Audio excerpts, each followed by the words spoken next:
ఓం మహాగణాధిపతయే నమః. ఓం గురుభ్యో నమః. ఓం శ్రీమాత్రే నమః. పరమేశ్వర స్వరూపమైనటువంటి జ్యోతిష, వాస్తు మరియు ఇతర అనేకమైనటువంటి శాస్త్రములను మనకు అందించినటువంటి మహర్షులకి నమస్కారం. హయగ్రీవ హయగ్రీవ హయగ్రీవేతి యో వదేత్ తస్య నిస్సరతే వాణి జహ్నుకన్యా ప్రవాహవత్. అరుణాం కరుణాతరంగితాక్షీం ధృతపాశాంకుశపుష్పబాణచాపాం అనిమాదిభిరావృతాం మయూకైః అహమిత్యేవ విభావయే భవానీం. శ్రీమాత్రే నమః. ఓం పితృదేవతాభ్యో నమః. మనం ఈరోజు గురువు జనవరి 1వ తేదీ నుంచి వక్రగతి పోయి స్ట్రైట్ అవుతున్నాడు.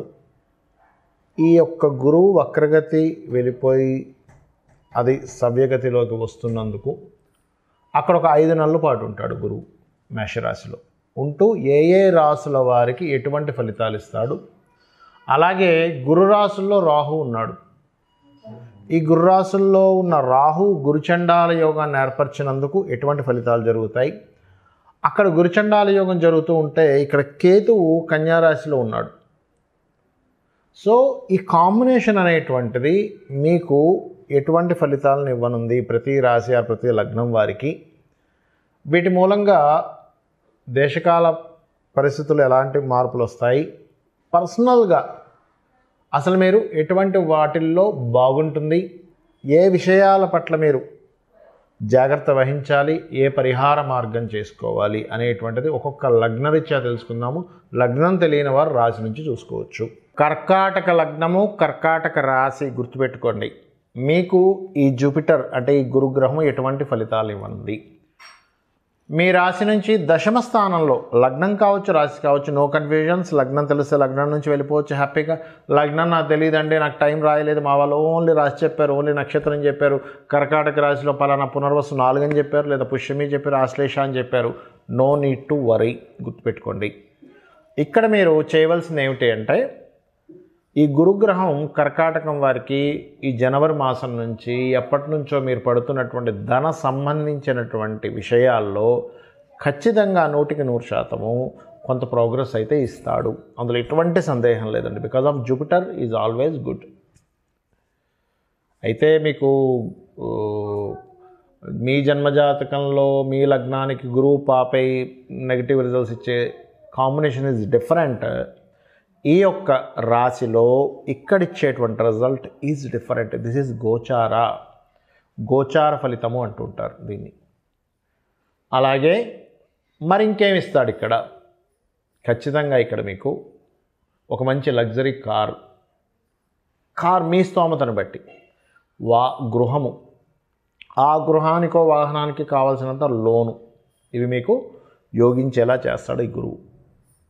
ఏమిటండి, ఎందుకు ఇస్తాడండి? Because of 2nd house, 4th house, 6th house శుభంగా మీకు ఈ 5 నెలలు జరగనున్నాయి. మరి జాగ్రత్తలు ఏమిటి, ఇక్కడ తీసుకోవాల్సిన ముఖ్యమైన జాగ్రత్తలు ఏమిటి నేను మీకు చెప్తూ వస్తున్నా. గురువు అంటే ఆ గురువు ఒక్కడే కాదు, తన హౌజెస్, తనకున్న ముందు వెనుకున్న ప్లానెట్స్. ఇప్పుడు ఎలా అంటే, ఇప్పుడు చూడ మనం ఉన్నాము, ఉదాహరణకు ఏదైనా ఒక వ్యక్తి ఉన్నాడు. ఆ వ్యక్తి అంటే ఆ వ్యక్తి ఒక్కడే కాదు, ఆ వ్యక్తి నివసిస్తున్న ఇంట్లో ఉండే మనుషులు, ఆ వ్యక్తి ఆలోచనలు, ఆ వ్యక్తి అంచనాలు, ఆ అంచనాల ద్వారానే అతని జీవితం నడుస్తుంది, అతని ఆలోచన ద్వారా అతని జీవితం నడుస్తుంది, ఆ ఇంట్లో వ్యక్తుల యొక్క ప్రభావం, సపోర్ట్ ద్వారా అతని జీవితం నడుస్తుంది. ఇంట్లో సపోర్ట్ లేదు, వ్యక్తులు ఎవరు కూడా సపోర్ట్ చేయట్లేదు, అతని జీవితం అస్తవ్యస్తం అయిపోతుంది. అలాగే ఇక్కడ ఈ జూపిటర్ ఎవరైతే ఉన్నారో, ఈ జూపిటర్ హౌసెస్లో రాహు ఉన్నాడు. అన్ని రాశులు ఒక ఎత్తు, ఈ రాశికి ఒక ఎత్తు అండి. ఏమిటండి ఏమిటి ఆ ఎత్తు అనిపిస్తుంది మీకు? మీరు ఎంత పితృదేవతలకి చేసుకుంటే అంత బాగుంటుంది కర్కాటకం వారికి. Because of 9th house Rahu occupy చేశాడు.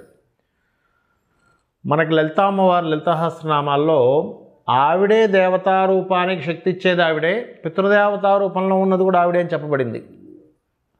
అంటే ఏమిటండి, ఇక్కడ ఒక కండిషన్స్ని బట్టి ఇప్పుడు మనకు వాతావరణంలో కొన్ని మార్పులు వచ్చాయండి. ఉదాహరణ బాగా చలికాలం, ఇప్పుడు చలేస్తుంది, మనం ఏం చేస్తాం, ఇప్పుడు కొంచెం వేడిగా ఉన్నది తింటే కంట్రోల్ అవుతుంది, బాడీ బ్యాలెన్స్ అవుతుంది.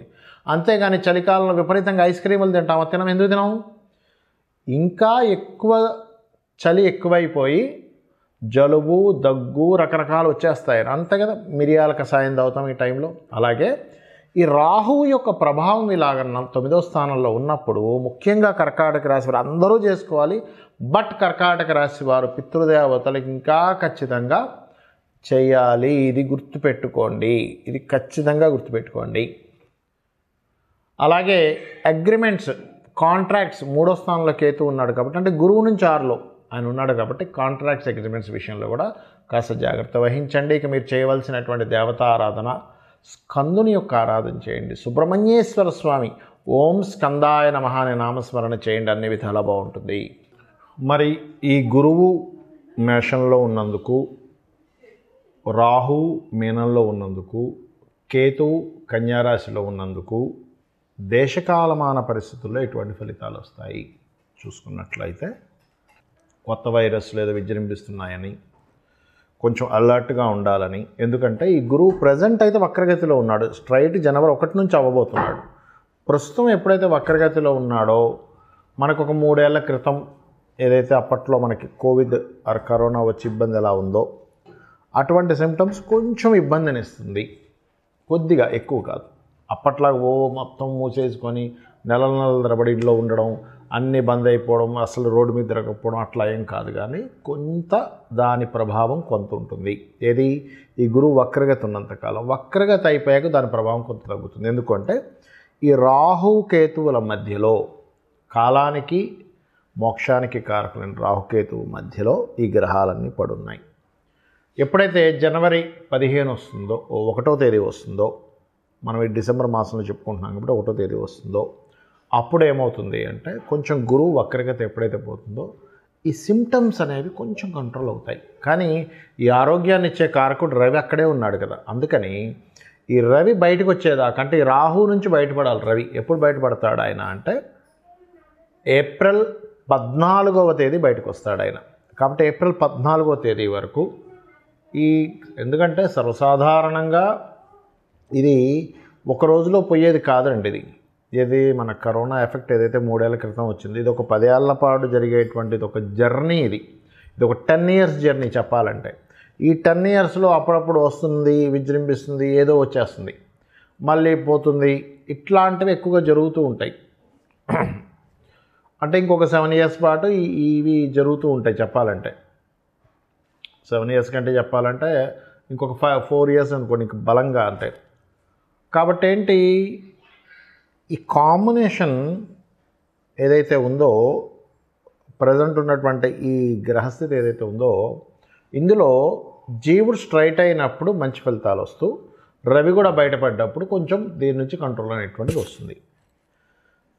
దీని తర్వాత రాహు మీనంలో ఉన్నాడు అనుకుంటున్నాం. దేశకాల పరిస్థితుల్లో చూడండి, రాహు మీనంలో ఉన్నప్పుడు ఏం జరుగుతుంది అంటే దీన్ని గురు చండాల యోగము అంటారు. గురు చండాల యోగము. ఎప్పుడైతే ఈ గురు చండాలం జరుగుతుందో ఇక్కడ జరిగేటువంటిది ఏమిటి, గురువు అనే గ్రహం రాశి మీద రాహు సంచారం జరుగుతుంది. దీనివల్ల కొన్ని రకాల, అంటే ఏ ప్రొఫెషన్స్లో అయితే వాళ్ళు జాగ్రత్తగా ఉండాలనేటువంటి సూచిస్తుంది పర్టికులర్గా. ఎవరు అంటే పర్టికులర్గా పాయింట్ నెంబర్ 1, ఈ గురుత్వ సంబంధించిన వృత్తుల్లో ఉన్నటువంటి వారు. గురుత్వ వృత్తులు అంటే ఇక్కడ లాట్ ఆఫ్ సెక్టార్స్ ఉంటాయి. ఇందులో ఒకటి ఈ గురుత్వం అంటే ఎవరికైనా గైడ్ చేసేవాళ్ళు, పౌరహిత్య రంగాల్లో ఉన్నటువంటి వారు, ఈ జ్యోతిష్య రంగాల్లో ఉన్నటువంటి వారు కూడా చాలా జాగ్రత్తగా ఉండాలి. అలాగే లాయర్లు, జడ్జిలు, ఈ లాయర్లు జడ్జిల విషయంలో కూడా చాలా జాగ్రత్తగా ఉండాలి. అంటే వీళ్ళు కూడా కొంత జాగ్రత్తగా ఉండాలి. అండ్ టీచర్స్, కన్సల్టెన్సీ సెంటర్స్ వాళ్ళు, కన్సల్టెన్సీస్ నడిపేటువంటి వారు. ఎందుకంటే ఈ గురు రాశుల్లో రాహు ఉన్నాడు. ఇట్స్ మోస్ట్ పవర్ఫుల్ కాంబినేషన్ ఇది బాగా అర్థం చేసుకోండి. కాబట్టి వీళ్ళు జాగ్రత్తగా ఉండాలి. మరి గురువు అంటే కేవలం వీళ్ళేనండి, మిగతా మనుషులు కాదా అంటే ఖచ్చితంగా మనకి నాడీ ఆస్ట్రాలజీలో చెప్తుంది ఏమిటి అంటే గురువు అంటే జీవులు. ఈ జీవులు మీద రాహు సంచారం జరుగుతుంది. అందుకే చూడండి, ఎవరైనా జాతకం తీసుకున్నప్పుడు గురు రాహులు కలిస్తే గురుచండాల యోగం ఉందండి అంటారు. అంటే ఇప్పుడున్న కాలమాన పరంగా గురుచండాల యోగానికి చంద్రుడు కనుక కలిస్తే వాళ్ళు విదేశీ యోగాలకు వెళ్తారు, అంటే విదేశాల్లో జీవించడం జరుగుతూ ఉంటుంది. అయితే మరి ఈ కాంబినేషన్ ఎట్లా తీసుకోవాలి అసలు దీని నుంచి బయటపడ్డం ఎట్లాగా, ఈ కాంబినేషన్ మనకేం చెప్తుంది. అలాగే కేతు 6లో ఉన్న కేతు ఏం చెప్తున్నాడు అంటే, కన్యారాశిలో ఉండే కేతు ఏం చెప్తున్నాడు అంటే, కన్యారాశిలో ఉండే కేతు వెరీ క్లియర్గా దేశకాలమాన పరిస్థితుల్లో ఏం చెప్తున్నాడు, మనం ఇప్పుడు ఇండియాలో ఉన్నాము అండ్ హైదరాబాద్లో ఉన్నాం కాబట్టి ల్యాండ్ హౌస్లో ఉన్నాడు కేతు వెళ్ళి, కాబట్టి ల్యాండ్స్ విషయంలో ఏమి కంగారేం పడకండి. 1 సంవత్సరంన్నర వరకు కొంచెం స్టెబిలిటీగా ఆగుంటాయి రేట్స్ అనేటువంటి చూపిస్తుంది. అలాగే ఈ రాహువు ఇక్కడ ఉన్నందుకు అందరూ కూడా దేవతా అనుగ్రహంతో పాటు ఖచ్చితంగా గుర్తుపెట్టుకోండి, ఖచ్చితంగా పితృదేవతలకు చేసుకోవాలి. అదేవిధంగా మనకి కలియుగంలో కలౌ చండీ వినాయక అంటారు, అంటే చండిని వినాయకుడిని ఎక్కువగా చేసుకోవాలట ఈ కలియుగంలో. అంటే గణపతి యొక్క ఆరాధన, అదేవిధంగా చండీ పారాయణము ఇవి గనక చేసినట్లయితే ఈ కాలములో ఉన్నారు చూసారా, ఈ కాలసర్పము ఉన్నటువంటి అధిక గ్రహాలు కాలంలో ఉన్నప్పుడు ఈ కాలంలో జరిగే విపత్తుల నుంచి జీవులు కాపాడబడతారు. అంటే ఏమీ లేదండి, చేయడం ఆరాధన చేయడం. చాలామంది అంటారు ఏమండి ఆరాధన అన్నారు ఏం చేయాలి, ఎందుకంటే నార్మల్గా ఉండే లేమ్యాన్కి అర్థం కాదు ఆరాధన అంటే. సింపుల్గా ఏం లేదు, మీరు చేసే ప్రతి పని కూడా ఒక గణపతిని తలుచుకుంటూ చేయండి. లేదా ఉదయం పూట చక్కగా 10 నిమిషాలు కూర్చొని ఓం మహాగణాధిపతయే నమః అనుకుంటే అక్షింతలు వేయండి, గణపతి దగ్గర సరిపోతుంది. చండీ పారాయణం యూట్యూబ్లో పెట్టుకొని చక్కగా వినండి, దాని అర్థం తెలుసుకోండి. అసలు చండీ పారాయణం అంటాం కదా, చండీ పారాయణంలో అసలు ఏమిటి అనేది ఒక అర్థం ఉంటుంది, మీనింగ్ ఉంటుంది దానికి. యూట్యూబ్లో బోల్డ్ అంత స్టఫ్ ఉంది దానికి, అది వినండి. వింటే ఏమవుతుందంటే మన కర్మలన్నీ కూడా దైవ సంబంధించినటువంటి అనుగ్రహం ఎప్పుడైతే కలుగుతుందో ఒక బ్యాడ్ కర్మలోకి వెళ్ళాల్సింది మనం బయటపడిపోతాం. ఇది ఖచ్చితంగా చేయండి. దుర్గాదేవి ఆలయాలకు రెగ్యులర్గా వెళ్తుండండి, గణపతి ఆలయాలకు రెగ్యులర్గా వెళ్తుండండి. ఈ కాలంలో జరిగేటువంటి ఈ యొక్క స్థితి నుంచి మీరు బయటపడతారు. మీ అందరూ అమ్మవారి యొక్క అనుగ్రహానికి పాత్రలవుతారు. శ్రీమాత్రే నమః.